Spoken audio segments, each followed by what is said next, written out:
नमस्कार शेतकरी बंधूंनो, आज आपण फार्मर आय डी कसा काढायचा मोबाईलवरनं हे आज आपण शिकणार आहोत।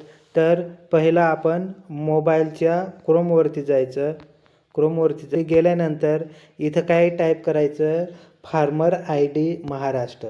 फार्मर आय डी महाराष्ट्र असं टाकल्यानंतर जे महाराष्ट्र फार्मर रजिस्ट्री ॲग्रीस्टॅग येईल ना, त्याच्यावरती क्लिक करायचं।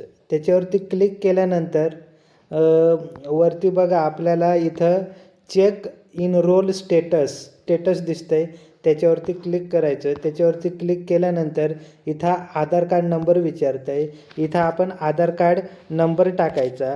जो आपला आधार कार्ड नंबर असेल तो आधार कार्ड नंबर टाकायचा। चेक या बटनावरती क्लिक करायचं। चेक या बटनावरती क्लिक केल्यानंतर आपल्याला हा बघा इथं फार्मर आय डी दिसतो। ह्या अशा प्रकारे आपल्याला फार्मर आय डी येईल।